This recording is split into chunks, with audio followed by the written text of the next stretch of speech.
How optimistic are you for 2026? I'm very optimistic over the next 12 months because President Trump has midterm elections coming up that indirectly affect him. And Israel has elections that directly affect Prime Minister Netanyahu. So I think both of them want to work extra hard to do good things for their countries. And so I'm pretty optimistic over the next 12 months. And we just have a little bit more fighting to do. The IDF has to go back into Gaza and clean up Hamas. And Israel and America have to do more work to blow up Iran. So after those two death cults are dismantled, then I'm looking for very, very good things. Do you feel that there might be too many chefs in the Gaza kitchen at this stage for Israel to be able to do something definitive? Yes, there's certainly too many chefs, and they were purposely brought in order to facilitate the negotiations to get the hostages out. So I understand that. But President Trump is the chairman of the board, so to speak, and he's trying, but knowing President Trump at a certain stage, he just throws his hands up and he says, that's it. The other countries aren't pulling their weight. Hamas is not disarming. And I'm not going to send American soldiers in, so we'll let the IDF do it, because remember, the IDF has the ability and the will, whereas the American military has the ability but not the will. Do you believe that the Gaza war has created, or the press's representation or misrepresentation of the Gaza war has tarnished the image of Jewish America as benevolent, rather than Israel supporting of the allegations of genocidal apartheid? Well, if anything, Israel wasn't tough enough. It's not that Israel was tough. And by the way, in biblical days, if one of the Canaanite tribes had created genocide against Israel,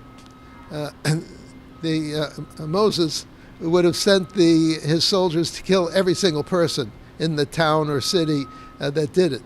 So, but we live in the modern time, so Israel's not going to kill 1.5 million citizens of Gaza.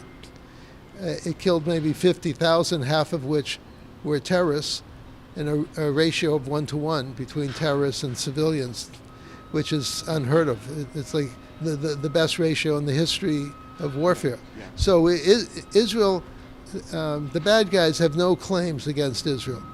However, because of the power of propaganda and the power of TV, media, social media, they've created Israel to be the bad guy, but it was all false narratives. But it just shows the latent anti-Semitism in the world among Christians and Muslims to accept the false narratives of the bad guys in what I call a cultural war. Remember, the bad guys are not very good at fighting physical war, so they revert to cultural war, in other words, a war of words. Now, you've been in your teachings very analytical and critical of political Islam. But will this Mandani regime taboo the concept of criticizing political Islam as Islamophobic? Oh, sure, that's one of the games they play. Remember, they're very good at cultural warfare and very good at protecting their death cult and then criticizing democracies. So, well, I brought this point out in my book, The Multi-Front War, that democracies have to spend more money and time and energy on fighting cultural wars. In terms of, by the way, we don't have a Secretary of Cultural War. We don't have a Secretary of Cultural Prevention, a Secretary of Truth. The bad guys have Minister of Propaganda. We don't have a counterpart.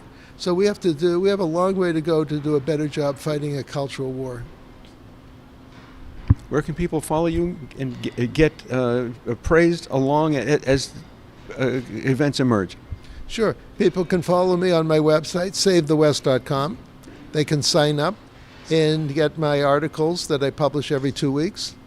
I also have a webinar every month, and there's a link to my book, The Multi-Front War, directly to Amazon. They can buy the book and learn how to fight a multi-front war and protect Western civilizations, like a cookbook.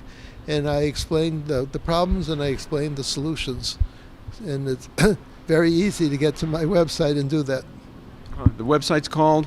SaveTheWest.com, and the book is called The Multi-Front War. Kenneth Abramowitz, thank you so much for speaking with us today. Sure, it's a pleasure as always.